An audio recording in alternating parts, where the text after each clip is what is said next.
নমস্কার। সকল ভক্তবন্ধুদের সাদর আহ্বান জানাই শ্রীরামকৃষ্ণ পাঠচক্রে। শ্রীরামকৃষ্ণ পাঠচক্রে মা শারদা সেবাশ্রম ফেসবুক পেজে আজকে শনিবার আমাদের যে প্রথম অধিবেশন, তাতে আমরা প্রাচীন সাধুদের কথা শুনি। প্রাচীন সাধুদের কথা আমরা শুনছি স্বামী চেতনানন্দজি মহারাজের যে বইটি থেকে, তার দ্বিতীয় খণ্ড থেকে আমরা শুনছি এখন। তো আজকে আমরা একটু অন্যরকম, পরম পূজনীয় মহারাজ স্বামী প্রভানন্দজি, তিনি এই নশ্বর দেহ রেখে ঠাকুরের সঙ্গে লীন হয়ে গেছেন, শ্রী রামকৃষ্ণ দেহে লীন হয়ে গেছেন। তো সেই কারণে আজকে আমরা তাকে স্মরণ করব, তারই কথা স্মৃতিচারণের মধ্যে দিয়ে তারই কথা শুনব রামকৃষ্ণ মঠ মিশনের বরিষ্ঠ সন্ন্যাসী স্বামী প্রিয়ব্রতানন্দজি মহারাজ, যাকে আমরা ফেসবুকে নিশীথ মহারাজ নামেই পাই। তার একটি স্মৃতিচারণ শুনব, আর তারপরে শুনব সৌরভ, আমাদের মা শারদা সেবাশ্রম ফেসবুক পেজের যে কর্ণধার, অন্যতম কর্ণধার সৌরভ, তার যে স্মৃতি, তার যে গুরু শিষ্যের সম্পর্ক, সেই নিয়ে ও ছোট্ট একটু অংশ আমাদের উপহার দিয়েছে, তার অনুভূতি, তার অভিজ্ঞতার। সেখান থেকেও আমরা বাকি অংশটুকু শুনব। শুভ সন্ধ্যা মধুরিমাদি। ঠাকুর মায়ের শ্রীচরণে সাষ্টাঙ্গ প্রণাম নিবেদন করি, শ্রীগুরুকে স্মরণ করি, আর সকল ভক্ত বন্ধুদের জানাই শুভ সন্ধ্যা। আজকে ওয়েদারটাও খুব ভালো, ঠান্ডা হাওয়া দিচ্ছে। খড় বৈশাখ কে বলবে, সেই বর্ষার ঠান্ডা ভিজে বাতাসে আমাদের মন প্রাণ একদম জুড়িয়ে দিচ্ছে। আর তারই সঙ্গে আমরা শুনব আমাদের পরম পূজনীয় স্বামী প্রভানন্দজি মহারাজের কথা। তিনি বহুজনকে দীক্ষা দান করেছেন, ঠাকুরের সঙ্গে যুক্ত করে দিয়েছেন। যাদের তিনি গুরুরূপে, যাদের কাছে তিনি আবির্ভূত হয়েছেন, তাদের কাছে নিশ্চয়ই তার কথা আরও এক বিশেষ ব্যঞ্জনা নিয়ে আসে। আর আমাদের সকলের কাছে শ্রী রামকৃষ্ণ মঠ মিশনের যে সমস্ত সন্ন্যাসী যারাই দীক্ষা দান করেন, তারাই আমরা অনুভব করি যে এই শ্রী রামকৃষ্ণ শক্তি, গুরু শক্তি তাদের মধ্যে দিয়ে ক্রিয়াশীল, সকল গুরুর মধ্যে দিয়েই। এই যে গুরু শক্তি, যাকে আমরা অনন্যানন্দ রূপে জানি, সেই তাকে ধরবার সামর্থ্য আমাদের নেই। তাই সেইখানে পৌঁছে দেবার জন্য আমরা পার্থিব স্থূল দেহে যাকে পাই, তিনি আমাদের গুরু। বাস্তবিক তিনি গুরু হলেও তিনি সেই শ্রী রামকৃষ্ণেরই প্রতিনিধি, তারই শক্তির প্রকাশ। তো সেই জন্য আমরা এখন তার কথা শুনব, আমাদের সমস্ত মন প্রাণ নিবিষ্ট করে, এক করে। পরম পূজনীয় নিশীথ মহারাজজি, যাকে আমরা ফেসবুকে পাই, স্বামী প্রিয়ব্রতানন্দজি মহারাজ, তিনি লিখছেন পরম পূজ্যপাদ শ্রীমৎ স্বামী প্রভানন্দজি মহারাজের পুণ্য স্মৃতির অনুধ্যান। শ্রী রামকৃষ্ণ মঠ মিশনের অন্যতম ভাইস প্রেসিডেন্ট পূজনীয় প্রভানন্দজি মহারাজের কর্মময় সাধক জীবনের খুব সামান্য অংশই দেখার সুযোগ আমি পেয়েছি, কিন্তু যা দেখেছি তাতেই মুগ্ধ হয়ে গেছি। তাকে প্রথম দর্শন করি 1960 সালে নরেন্দ্রপুর আশ্রমে। তখন আমি ওখানকার ছাত্র, আর উনি কলকাতা বিশ্ববিদ্যালয় থেকে এমএসসি পাশ করে নরেন্দ্রপুরের সমাজ ও গ্রাম উন্নয়নের institute of social education and রিক্রিয়েশনের, সংক্ষেপে ISER এর ডিরেক্টর ব্রহ্মচারী বরুণ, আমাদের প্রিয় বরুণদা। পরে ISER এর নাম বদল হয়ে যায়, নাম হয় লোকশিক্ষা পরিষদ। এখনো আমরা লোকশিক্ষা পরিষদ নামেই জানি। সংঘে যোগদান 1958 সালে নরেন্দ্রপুরে। তারপর পূজনীয় মহারাজ ট্রেনিং সেন্টার শেষ করে 1962 সালে ব্রহ্মচর্য দীক্ষা লাভ করে নতুন নামে ব্রহ্মচারী গিরিশ চৈতন্য রূপে ব্রহ্মচারী অমর চৈতন্যের জায়গায় আমাদের স্কুলের হেডমাস্টার হলেন। তার মানে মহারাজজির সঙ্গে এক প্রকার ছাত্র শিক্ষক সম্পর্ক। ছোটখাটো চেহারার শ্যামলা রঙের মানুষটি, ভরাট মুখ, ছোট কপাল, উজ্জ্বল আয়ত দুটি চোখে, গভীর দৃষ্টি, ছোট ছোট পা ফেলে তাড়াতাড়ি হাঁটতেন, মৃদু স্বরে অথচ সুনিশ্চিতভাবে কথা বলতেন, ধীর স্থির শান্ত স্বভাব, কখনো গায়ে হাত দিতেন না। অথচ শিক্ষক, ছাত্র, অশিক্ষক, কর্মী সকলেই এই কর্মনিষ্ঠ সত্যনিষ্ঠ মানুষটিকে সম্ভ্রম ও শ্রদ্ধার চোখে দেখতেন। একটু ভয়ও করতেন সবাই, কারণ তিনি ছিলেন কঠোর শৃঙ্খলা পরায়ণ রাশভারী মানুষ। তবে গম্ভীর প্রকৃতির হলেও মহারাজ রসিকতার সুযোগ পেলে ছাড়তেন না।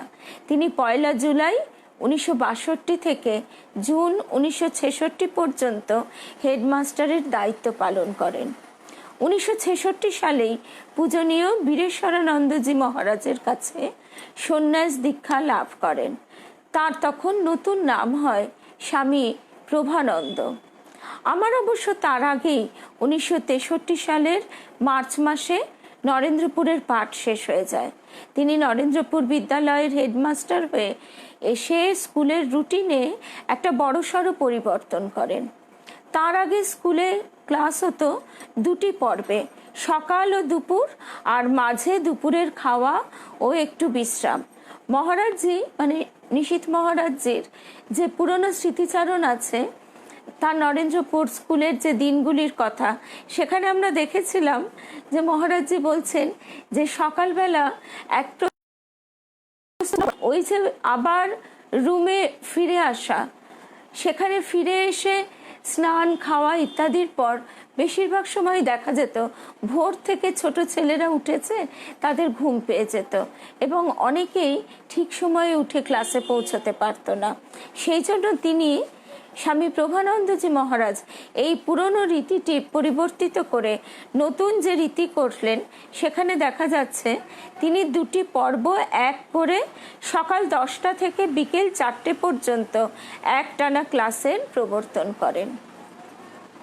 এরপর মহারাজজি লিখছেন, স্বামী প্রভানন্দজি মহারাজের জন্ম 1931 সালের 17ই অক্টোবর অখণ্ড ভারতের ত্রিপুরা জেলার আখাউড়া গ্রামে। তখন ত্রিপুরা জেলার নাম ছিল তিপারা, বর্তমানে এটি বাংলাদেশে। তার পূর্বতন নাম বিবেকানন্দ চৌধুরী আর ডাকনাম ছিল বরুণ। পিতৃদেব শ্রী শৈলেন্দ্রনাথ চৌধুরী, মাতৃদেবী শ্রীমতী শেফালিকা চৌধুরী। মহারাজ ছোটবেলা থেকেই অত্যন্ত মেধাবী। বিভিন্ন কারণে তাকে বিভিন্ন স্কুলে পড়াশোনা শেষ করতে হয়েছিল। শেষে বহরমপুরের কৃষ্ণনাথ কলেজে আইএসসি পড়েন। এই সময় তার সহপাঠী ছিলেন বিষ্ণু চক্রবর্তী, যিনি পরে রামকৃষ্ণ মঠ ও মিশনের স্বামী অশক্তানন্দ নামে পরিচিত হয়েছিলেন। মঠ ও মিশনের সন্ন্যাসী স্বামী অশক্তানন্দজি। এই সময়ই রামকৃষ্ণ মঠ মিশনের বহু মানিত সন্ন্যাসী স্বামী প্রেমেশানন্দজি মহারাজের সংস্পর্শে আসেন।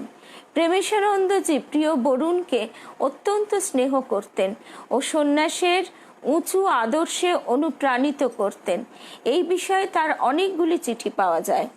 একটি চিঠিতে তিনি লিখছেন, মন যে স্তরে আসিয়া উপস্থিত হইয়াছে, তাহাকে অনায়াসে এখন ঊর্ধ্বতর স্তরে তুলিতে পারিবে। আরেকটি চিঠিতে লিখছেন, তুমি পিতার নও, মাতার নও, কোনো জাতির নও, কোনো জীবের নও, কোনো দেশের নও, কোনো কালের নও, তুমি স্থান কাল নিমিত্তের অতীত চৈতন্য হে। এই গভীর কথাগুলি আমরা বারবার শুনি এবং শুনে আমরা উপলব্ধি করতে না পারলেও আমাদের ভেতরে নিশ্চয়ই একটা তরঙ্গ সৃষ্টি করে, যে তরঙ্গ আমাদের ঠেলা দেয় ভেতর থেকে, যে তোমাকেও, তোমার ভিতরেও যে সুপ্ত রয়েছে চেতনা, সেই চেতনার জাগরণের দিকে তুমি এগিয়ে চলো। সেই জন্যই বারবার এই সাধুসঙ্গের কথা বলা হচ্ছে। সাধুসঙ্গ লাভের মধ্যে দিয়েই আমাদের মনের যে বল্মিক সেইগুলি খসে পড়ে যায়। 1958 সালে লিখছেন, এখন সমস্যা তোমার শুধু অন্তর্জগতের। স্বামীজির আদর্শ তুমি পছন্দ করো অথবা শুধু পরহিতব্রত আধুনিক সন্ন্যাসী হইতে চাও, তাহা এখন স্থির করা দরকার। তাহা খুব ভাবিয়া স্থির করা এখনই কর্তব্য। স্বামী প্রেমেশানন্দজির পত্র সংকলন থেকে মহারাজজি এই উদ্ধৃতিগুলো দিয়েছেন। নরেন্দ্রপুর পর্যায়ের পর আবার মহারাজকে দেখি 1974 সালে রামকৃষ্ণ মিশন সেবা প্রতিষ্ঠানে। আমি তখন ওখানে একজন জুনিয়র ডাক্তার, আর পূজনীয় মহারাজজি সেখানকার সহ সম্পাদক ছিলেন পরম পূজনীয় গহনানন্দজি। ততদিনে অবশ্য মহারাজের বেলুর বিদ্যামন্দির কলেজের প্রিন্সিপাল পর্ব শেষ হয়েছে 1968 থেকে 1972। অবশ্য সেবা প্রতিষ্ঠানের আগে 1973 সালে একদিন কয়েক ঘন্টার জন্য মহারাজের সাথে দেখা হয় বরাহনগরে। সেখানে তিনি গিয়েছিলেন গবেষণার কাজে। গবেষণাধর্মী বেশ কয়েকটি বই লিখেছেন তিনি। দুপুরে খাওয়ার পর বরানগর মিশনের পূজনীয় রমানন্দজি ও আরও কয়েকজনের সাথে বেরিয়ে পায়ে হেঁটে ওই অঞ্চলের পাঠবাড়ি, 10 মহাবিদ্যা মন্দির, পূজনীয় শশী মহারাজ স্বামী রামকৃষ্ণানন্দজি, যে শশী মহারাজ যে স্কুলে পড়াতেন, ও বরানগর মঠ সংরক্ষণ সমিতির তত্ত্বাবধানে থাকা পুরনো বরাহনগর মঠের ধ্বংসাবশেষ যে থাম দুটি ছিল সেই দুটি দেখেন। সেবা প্রতিষ্ঠানে পূজনীয় প্রভানন্দজির সাথে আমার কাজের সম্পর্ক তেমন ছিল না, আর তখনও ছাত্র হেডমাস্টারের আরটুকু ছিল বলে কথাবার্তা কমই হতো। নরেন্দ্রপুরের কথা যে আমরা শুনলাম সেই আর সম্পূর্ণ কেটে যায় 2012 সালে মহারাজ যখন সহ সংঘাধ্যক্ষ বা ভাইস প্রেসিডেন্ট হন তখন। তা মহারাজজির স্বামী প্রভানন্দজির কাশীপুরে যে অন্তলীলার দিনগুলি, সেই প্রসঙ্গে দুটি অপূর্ব বই আছে। সকল ভক্ত বন্ধুদের বলবো সেই বই দুটি পড়বার জন্য। এরপর মহারাজ 1975 সালে পুরুলিয়া বিদ্যাপীঠের সম্পাদক হন। আমি তখন মঠবাসী। মহারাজ বিভিন্ন কাজ নিয়ে মাঝে মাঝে মঠে আসতেন। বেশিরভাগ সময় দূর থেকে দেখতাম, কাছাকাছি হলে প্রণাম করতাম, আর উনি স্নেহ ভরে জিজ্ঞাসা করতেন, কেমন আছো? বাস্তবিক এই যে বিশেষ সম্পর্কগুলি, এই সম্পর্কগুলির মধ্যে বিরাট যে কোনো কথোপকথন থাকে, অনেক সময় আমরা দেখি তা নয়। ভালোবাসার সম্পর্ক, শ্রদ্ধার সম্পর্ক, সেখানে শুধু এই যে কাছাকাছি আসাটুকুই এক অন্তহীন ভালোবাসার যে বন্ধন, সেই বন্ধনে আমাদের এত নিকটে নিয়ে আসে যে সেখানে কথা আর চলে না। সেখানে ওই যে কেমন আছো এইটুকুই যথেষ্ট। এরপরে মহারাজজি লিখছেন, 1983 18 এপ্রিল তিনি রামকৃষ্ণ মঠের অন্যতম ট্রাস্টি ও রামকৃষ্ণ মিশনের পরিচালন সমিতির অন্যতম সদস্য হিসেবে নির্বাচিত হন। তারপর 1984 সালের 18 ফেব্রুয়ারি তারিখে তিনি মূল অফিসে রামকৃষ্ণ মঠ ও মিশনের অন্যতম সহ সম্পাদক রূপে নিযুক্ত হন ও বেলুর মঠে থাকতে আসেন। দীর্ঘ 12 বছর এই পদে কাজ করার পর 1995 সালের 1 এপ্রিল অবসর নেন। এই সময়কালে পূজনীয় মহারাজজিকে একটু কাছ থেকে দেখার সুযোগ পেয়েছিলাম। তার সময়ানুবর্তিতা, সংযম ও সহনশীলতা, সময়ের সদ্ব্যবহার ছিল দেখবার মতো। রোজ রাত 3টের সময় বিছানা ছেড়ে উঠে জপ ধ্যানে মন দিতেন। তারপর মঙ্গল আরতির 5 মিনিট আগে ঠাকুরের মন্দিরে এসে উপস্থিত হতেন ও মঙ্গল আরতির পর ঘরে গিয়ে পড়াশুনো বা লেখালেখি করতেন সকালের জলখাবারের ঘন্টা পড়া পর্যন্ত। পরে অবশ্য এই রুটিনের পরিবর্তন হয়েছিল। তারপর 8:15 নাগাদ অফিসে পৌঁছে যেতেন। মহারাজের প্রত্যেকটি কাজ ছিল সময়ের বাঁধা ধরা নিয়মে। মহারাজ ঠাকুরমা স্বামীজিকে যেমন ভালোবাসতেন তেমনি ভালোবাসতেন সংঘকে। তিনি প্রশাসনিক প্রধান হওয়ার পর একবার বলেছিলেন, আগে মনে করতাম সংঘের সাধু ব্রহ্মচারীরা আর ঠাকুরমা স্বামীজি এরা আলাদা। এখন বুঝেছি ঠাকুরমা স্বামীজি আর রামকৃষ্ণ সংঘ এদের মধ্যে কোনো পার্থক্য নেই। এটি কিন্তু বিশেষ প্রণিধানযোগ্য। মহারাজজির এই উপলব্ধির কথাটি আমরা আরেকবার শুনি। মহারাজজি বলছেন যে আগে মনে করতাম সংঘের সাধু ব্রহ্মচারীরা আর ঠাকুরমা স্বামীজি এরা আলাদা। এখন বুঝেছি ঠাকুরমা স্বামীজি আর রামকৃষ্ণ সংঘ এদের মধ্যে কোনো পার্থক্য নেই। 2012 সালের 6 মে তারিখে পূজনীয় মহারাজজি রামকৃষ্ণ মঠ ও মিশনের ভাইস প্রেসিডেন্ট নির্বাচিত হন। তারপর থেকেই তার আপাত কঠোর ব্যক্তিত্বের আড়ালটুকু সরে গিয়ে স্নেহ নির্ঝরিণী প্রবাহিত হতে থাকে। সেই ছাত্র হেডমাস্টারের আরটুকু সম্পূর্ণ মুছে যায়। তখন থেকেই তার ঘরে আমার অবারিত দ্বার, লিখছেন পূজনীয় নিশীথ মহারাজজি। কখনো চিকিৎসার প্রয়োজনে, আর কখনো বা কেবল শ্রদ্ধা, ভালোবাসা ও স্নেহ আদান প্রদানের জন্য। ঘরে ঢুকে প্রণাম করলে পাশের টেবিলে রাখা কৌটো থেকে এক মুঠো লজেন্স বা চকলেট তুলে হাতে দিতেন। আশীর্বাদ চাইলে মাথায় হাত দিয়ে আশীর্বাদ করতেন। কখনো বা পাশে দাঁড়ানো সেবককে বলতেন, ওকে ভালো কিছু খাওয়াও।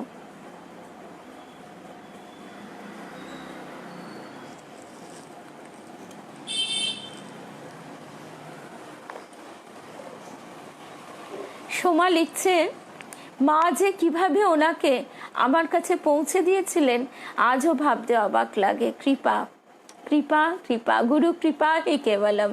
বাস্তবিক এই কৃপা শ্রী রামকৃষ্ণের কৃপা।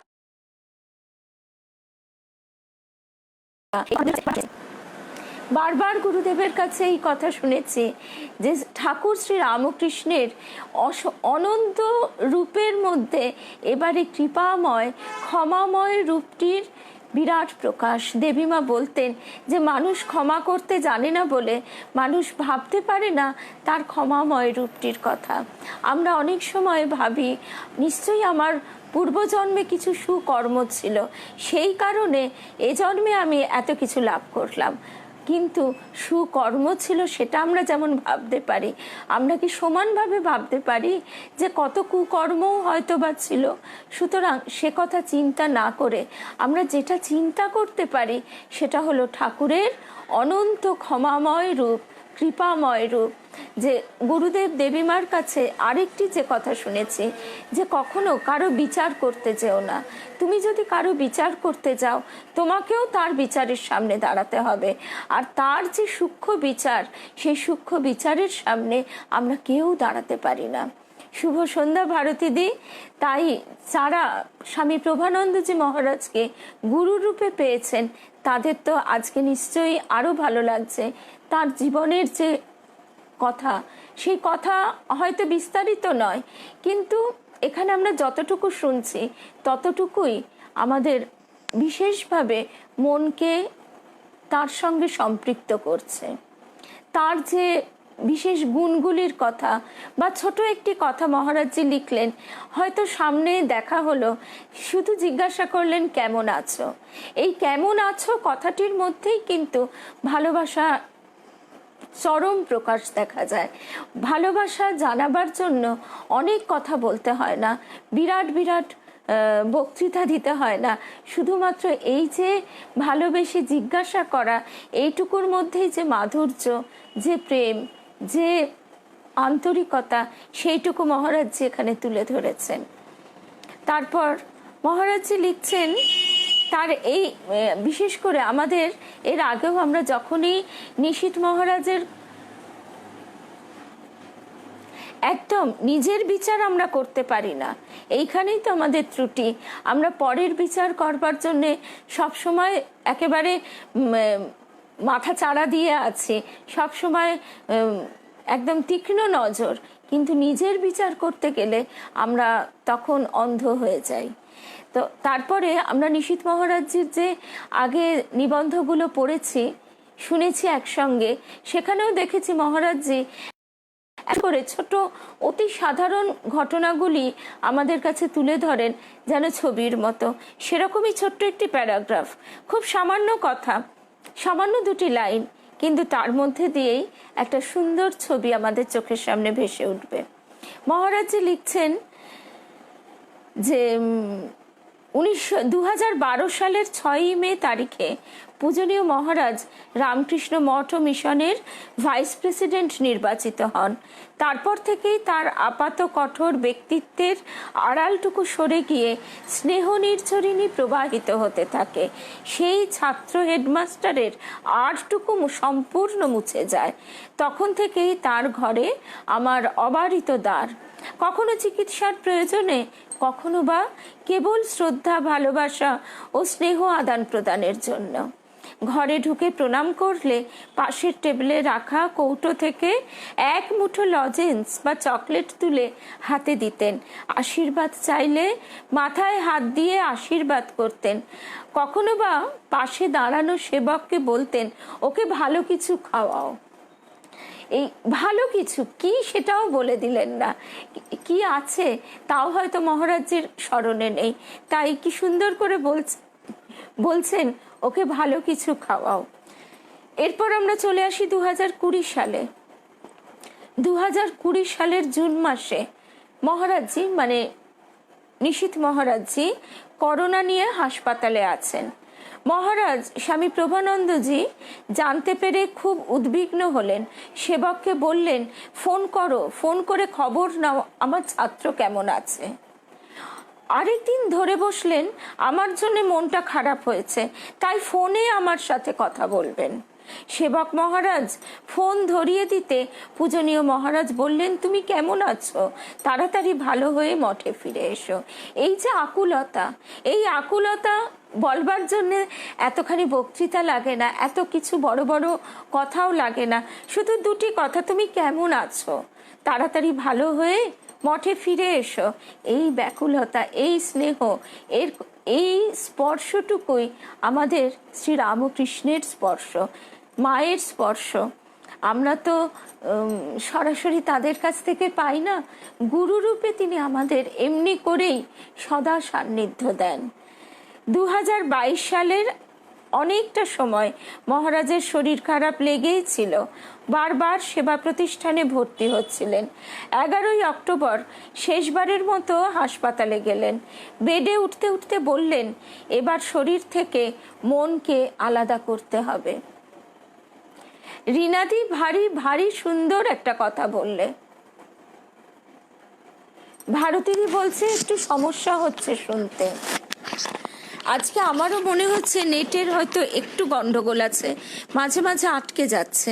আর রিনাদি যে কথাটি বললে, এখানেই তো তার আশীর্বাদ ঝরে পড়লো। একদম তাই, ভগবানের কথা যেখানেই উচ্চারণ করা হয়, যেখানেই তার স্মরণ মনন করা হয়, তিনি সেখানে উপস্থিত হন, একথা তিনি স্বয়ং বলছেন। তো সেই জন্য সেই গুরু শক্তি যার কথা আমরা স্মরণ করছি, তার মধ্যে দিয়ে সেই গুরু শক্তি আমাদের সান্নিধ্য দিচ্ছে, আমাদের ভক্তিরসে সিঞ্চিত করছে, এবং অবশ্যই আমাদের সেই শক্তি দিচ্ছে যে শক্তিতে আমরা সমস্ত মোহ আবরণ খুলে তার দিকে এগিয়ে চলতে পারি। তারপর 2020 সালের কথা আমরা শুনছিলাম। তারপর এসে গেল 2022 সাল। 2022 সালের অনেকটা সময় মহারাজের শরীর খারাপ লেগেই ছিল, বারবার সেবা প্রতিষ্ঠানে ভর্তি হচ্ছিলেন। 11ই অক্টোবর শেষবারের মতো হাসপাতালে গেলেন। বেডে উঠতে উঠতে বললেন, এবার শরীর থেকে মনকে আলাদা করতে হবে। ভেন্টিলেটরে দেওয়ার আগে বললেন শেষ কথা, জয় ঠাকুর, জয় মা। আর 2রা এপ্রিল 2023 মঠে ফিরে এলেন নিথর নিস্তব্ধ, ফুলে মালায় ভূষিত হয়ে।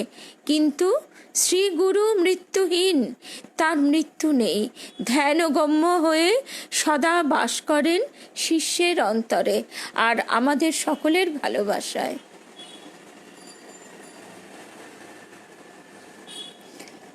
সোমা লিখছে যে তৃতীয় যুগ হলেন স্বামী প্রভানন্দজি মহারাজ। প্রথম যুগ সুবীরানন্দজি মহারাজ বলছেন, প্রথম যুগ স্বামী শারদানন্দজি মহারাজ প্রমুখ, স্বামী গম্ভীরানন্দজি মহারাজ প্রমুখ দ্বিতীয় যুগ, আর তৃতীয় যুগ স্বামী প্রভানন্দজি মহারাজ। এইভাবেই শ্রী রামকৃষ্ণ শক্তি স্বামীজি বলেছেন ১৫০০ বছর প্রবাহিত হবে। হরি ওম তৎসৎ। এরপর আমরা এতক্ষণ শুনলাম মঠেরই একজন বরিষ্ঠ সন্ন্যাসী প্রিয়ব্রতানন্দজি মহারাজ, পরম পূজনীয় নিশীথ মহারাজ নামে যাকে আমরা ফেসবুকে পাই, তার কাছে ছাত্র শিক্ষকের সম্পর্ক ছিল। তারপর ক্রমশ সেটা সখ্যতা প্রীতির সম্পর্কে কি সুন্দরভাবে রূপান্তরিত হলো সে কথাও আমরা শুনলাম।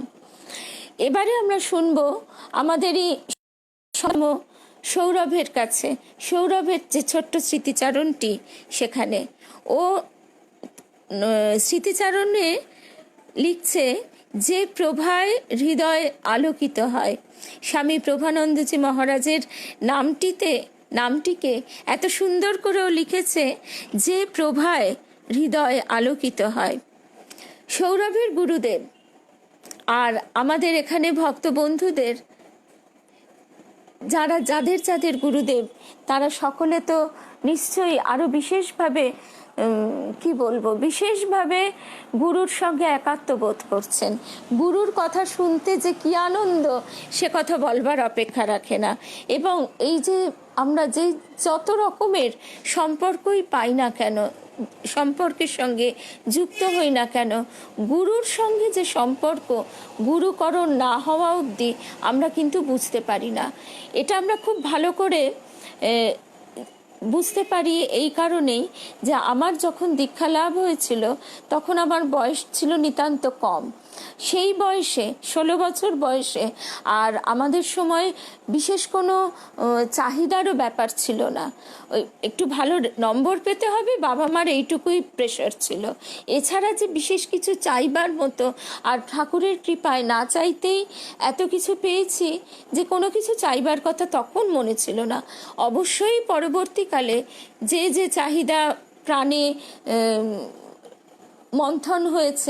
মন্থন হয়ে জেগে উঠেছে, সেই চাহিদাও তিনি পূর্ণ করেছেন। কিন্তু আমাদের গুরুদেবের কাছে যে কথাটি বারবার শুনেছি, সেটি আরও একবার সকলের সঙ্গে স্মরণ করি।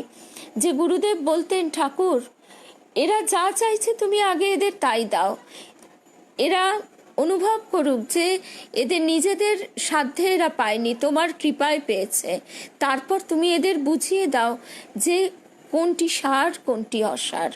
তো সেই জন্য গুরুর কাছে পৌঁছানোর পর যখন সন্তান চেয়েছি বা বিবাহিত জীবনে যখন প্রবেশ করেছি, সমস্ত কিছুই অনুভবে এসেছে যে যা কিছু সব আমার গুরুদেবের দেওয়া।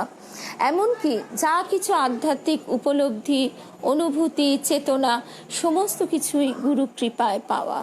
নিজের এতটুকু চেষ্টাও আছে আমি সে কথাও বলতে পারি না, সমস্ত কিছুই তিনি কৃপা করে দিয়েছেন। তো সেই জন্যই বলি যে গুরুর কথা শোনবার মতো আনন্দ আর কিচ্ছুতে নেই। এর থেকে সুমধুর কথা আর কিছুই হতে পারে না। সৌরভ লিখছে যে প্রভায় হৃদয় আলোকিত হয়। আমাদের গুরুদেব পরম পূজ্যপাদ শ্রীমৎ স্বামী প্রভানন্দজি মহারাজের পার্থিব শরীর চলে যাওয়ার পর এখনো অবধি একদিনের জন্যেও বিশ্বাস করতে পারিনি যে উনি স্থূল শরীরে আমাদের মাঝে নেই। মহারাজজি যেভাবে শেষ করেছেন, ঠিক আমরা যেন সেখান থেকেই শুরু করলাম সৌরভের কথার মধ্যে দিয়ে। মহারাজজি লিখেছেন যে শ্রী গুরু মৃত্যুহীন, তার মৃত্যু নেই, ধ্যানগম্য হয়ে সদা বাস করেন শিষ্যের অন্তরে। আর সৌরভ লিখছে যে একদিনের জন্যেও বিশ্বাস করতে পারিনি যে উনি স্থূল শরীরে আমাদের মাঝে নেই। আসলে গুরু কোথাও যান না, তিনি এক সর্বব্যাপী সত্তা। তিনি সর্বদাই হৃদয়ে অধিষ্ঠান করছেন এবং করবেন। অনেকেই আমাকে ব্যক্তিগতভাবে বলেছেন তার সান্নিধ্য লাভের পূর্ণ স্মৃতি সকলের সাথে ভাগ করে নেওয়ার জন্য। তবে কখনো যে এইভাবে ওনার স্মৃতিচারণ করব, সেটা আমার কাছে ছিল কল্পনাতীত। যারা তার সান্নিধ্য লাভে ধন্য হয়েছেন তারাই কেবল জানেন গুরুদেবের হৃদয়ের পরিব্যাপ্তি, অহেতুকে করুণা, স্নেহ, ভালোবাসা, অর্থাৎ সেই শ্রীরামকৃষ্ণ শক্তি। সেই শ্রীরামকৃষ্ণ শক্তি এইভাবেই গুরুর মধ্যে দিয়ে প্রবাহিত হচ্ছে। যেমন গঙ্গা প্রবাহিত হচ্ছে, তার যে বিভিন্ন স্রোতধারা বয়ে যায়, ঠিক সেই রকম সেই মূল শ্রীরামকৃষ্ণ শক্তি বিভিন্ন রূপে বিভিন্ন গুরুর ভিতর দিয়ে আমাদের হৃদয়কে সিঞ্চিত করছে। হ্যাঁ গো, এটা তার অশেষ কৃপা যে অত ছোট বয়সে তার কৃপা লাভ করেছি। আমাদের শ্রীরামকৃষ্ণ পাঠচক্রের কনিষ্ঠতম সদস্যার কথাও এখন বলতেই হয়। তার এখনো 9 বছর বয়স হয়নি, সে তার মেয়ে, আমাদের সকলের নাতনি। সেও কিন্তু এই কিছুদিন আগে পরম পূজনীয় মহারাজ দিব্যানন্দজি মহারাজের কাছে দীক্ষা লাভ করেছে। ঠাকুরের তাই তো বারবার বলি, অশেষ কৃপা। এই যে কথামৃতে আছে, এবার বাঁশ আর ঘাস ছাড়া সবাই উতরে যাবে, এটা আমরা নিজেরাই তো দেখতে পাচ্ছি। আমাদের মতন সাধনহীন, ভজনহীন, শ্রদ্ধাহীন আমরাও তার কৃপা লাভ করে কতখানি তার সান্নিধ্যে বাস করবার অনুভূতি পাচ্ছি। আচ্ছা, তারপরে আবার আমরা ফিরে আসি। শুভ সন্ধ্যা সুস্মিতা, তোমার আজকে একটু দেরি হয়ে গেল, কারণ আমরা শনিবার আমরা 9টাতে, শনিবার আমরা 7টা থেকে শুনি, কারণ 8টা থেকে আমাদের কথামৃত থাকে। বেদান্ত দর্শন ফেসবুক পেজে ঠাকুরের শ্রীচরণ প্রান্তে বসে আমরা কথামৃত শুনি। আজকে সকলে বেদান্ত দর্শন ফেসবুক পেজের সঙ্গে থেকো, কারণ আজকে মাতাজি আমাদের যিনি মাতৃ অনুধ্যান করেন, তিনি এখন কামারপুকুর জয়রামবাটিতে রয়েছেন। তো সেই জন্য তিনি তার দায়িত্বটি আমার উপর অর্পণ করে দিয়েছেন যে মাতৃ অনুধ্যান আজকে আমরা একই সঙ্গে শুনবো, কথামৃত এবং মাতৃ অনুধ্যান।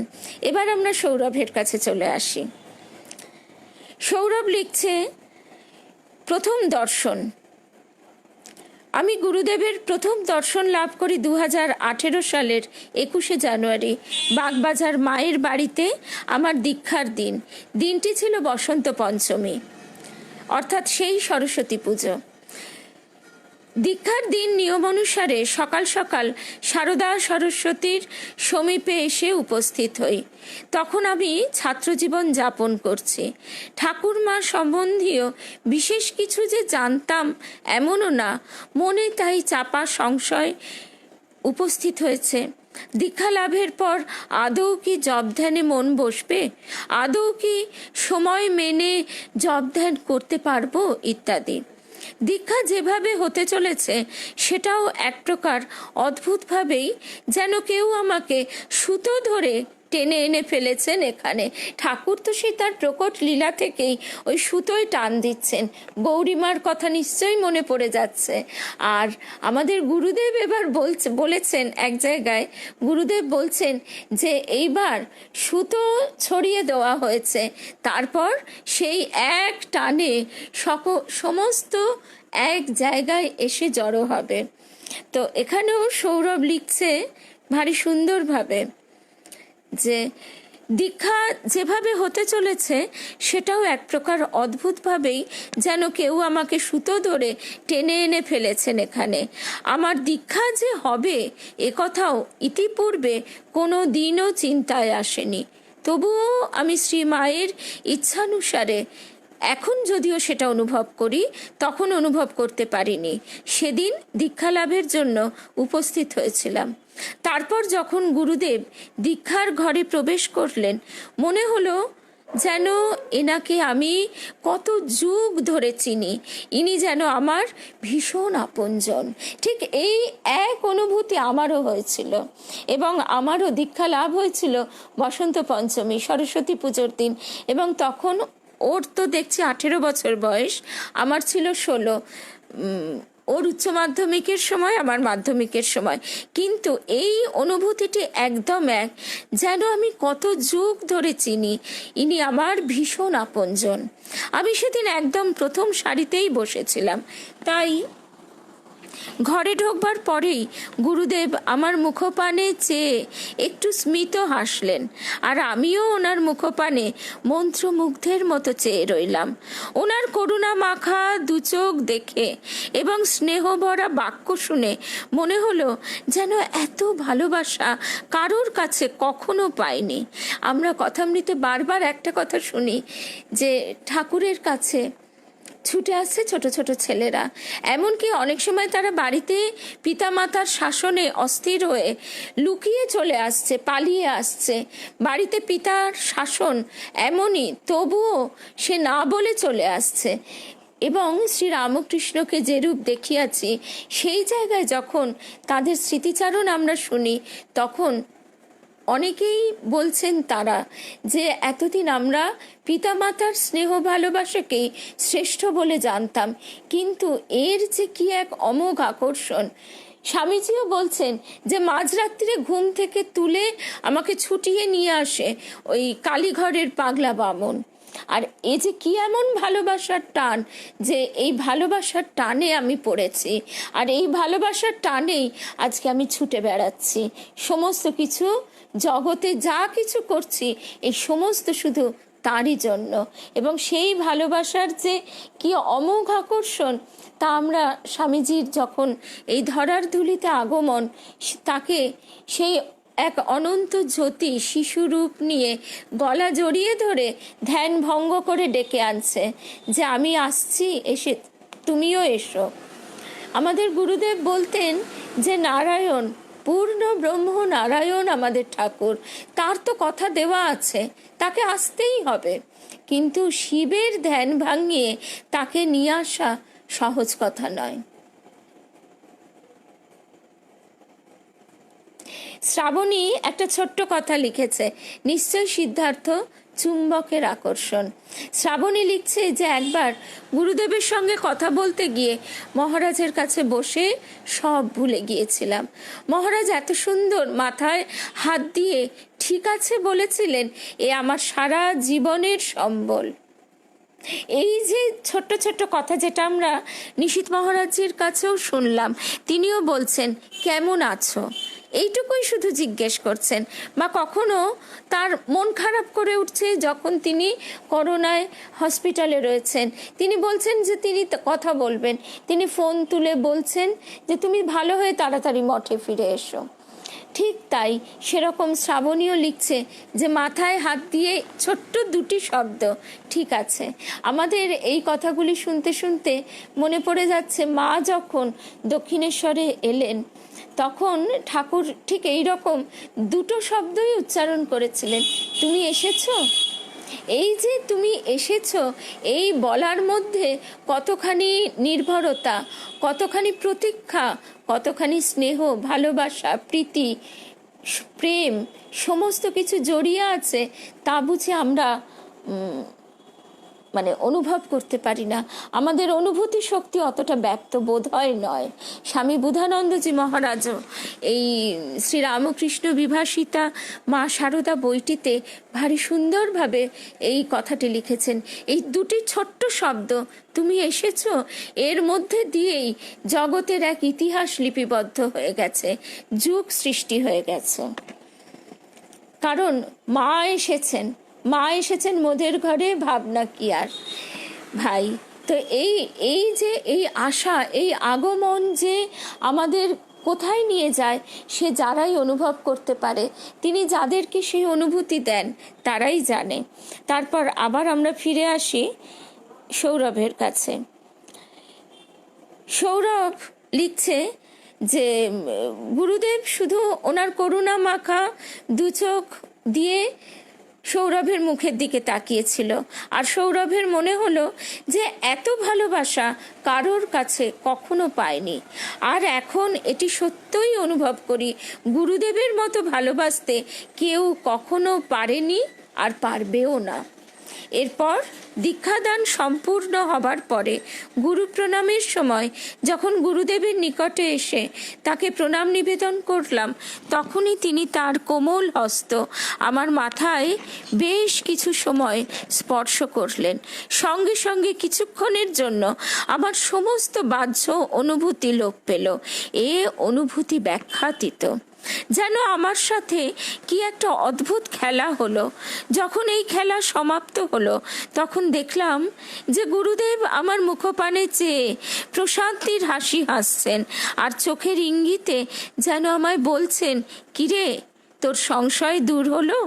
হ্যাঁ, সত্যিই সেদিন মনের সমস্ত সংশয় জন্মের মতো দূর হয়েছিল। জন্ম হয়েছিল এক নতুন সৌরভের। তিনি সেদিন ঠাকুর মায়ের কাছে পৌঁছনোর সেতু বন্ধন করে দিয়েছিলেন। আজ খুব দৃঢ়ভাবে অনুভব করতে পারি তার শক্তি, এবং ঠাকুর মা স্বামীজির অশেষ কৃপায় আজকের মা শারদা সেবাশ্রমের সূচনা এবং তার পথ চলা। শ্রীমা এই অধমকে দিয়ে তার কাজ করাবেন বলেই সেদিন আমায় টেনে নিয়ে গিয়েছিলেন গুরুদেবের সমীপে। যতদিন যাচ্ছে এই বিশ্বাস দৃঢ় থেকে দৃঢ়তর হচ্ছে। এরপর গুরুদেবের সান্নিধ্য লাভে যখনই ধন্য হয়েছে তখনই জিজ্ঞাসা করেছেন, জব ধ্যান ঠিকঠাক করছি তো, পড়াশোনা ভালো মতো হচ্ছে তো। উনি সর্বদা ছাত্রছাত্রীদের পড়াশোনার প্রতি জোর দিতেন, এবং এর থেকেই বোঝা যায় তার জ্ঞান চর্চার প্রতি প্রগাঢ় অনুরাগের কথা। শুধু তাই নয়, আমরা রঙ্গনাথানন্দজি মহারাজের কথা শুনতে শুনতে এটুকু উপলব্ধি করতে পারছি যে আগে নিজেকে সম্পূর্ণ বিকশিত করবার দিকে ধ্যান দিতে হবে, সেই দিকে আগে সম্পূর্ণ করবার দিকে মনোযোগ দিতে হবে, তারপর আসবে ত্যাগ। এরপর গুরুদেবের সান্নিধ্য লাভে যখনই ধন্য হয়েছি তখনই তিনি একথা জিজ্ঞাসা করেছেন। গুরুদেবের নিকট যখনই যাওয়ার সুযোগ হয়েছে তখনই অনুভব করেছি তার অশেষ করুণার প্রকাশ। তিনি ছিলেন মায়ের মতো। মা যেমন চাইতেন তার সন্তানেরা কোনোরূপ কৃচ্ছ্রতা না করে সদা সর্বদা আনন্দে থাকেন, গুরুদেবও ছিলেন তার সন্তানদের প্রতি একই রকম স্নেহ মমতাপূর্ণ। গুরুদেব যে তার সারা জীবন গবেষণার ফলস্বরূপ রামকৃষ্ণ বিবেকানন্দ সাহিত্যের ভাণ্ডার আমাদের জন্য রেখে গিয়েছেন, সেটির বিন্দুমাত্র স্পর্শ পেলেই অনুভব করা যায় এই অতল সাগরের গভীরতা। আমাদেরও তাই উচিত এই রূপসাগরে ডুব দিয়ে মণিমাণিক্য সঞ্চয় করে নিজ জীবন ধন্য করা। অপূর্ব লিখেছে আমাদের সৌরভ, আমাদের সন্তান সম ছোট্ট ছেলেটা। তো যদিও এখন সে চাকরি করছে এবং এই মা শারদা সেবাশ্রমের অন্যতম কর্ণধার। এখন এই মুহূর্তে সে শুনছে কিনা জানি না, কিন্তু পরে অবশ্যই সে শুনবে যে তার কথা আজকে আমরা সবাই, বিশেষ করে এই সোমা, শ্রাবণী, আমাদের মানে যাদের গুরুদেব, তাদের যে কোথায় স্পর্শ করে যাচ্ছে সে বলবার অপেক্ষা রাখে না। সোমা লিখছে যে এই সময় বাচ্চা বাচ্চা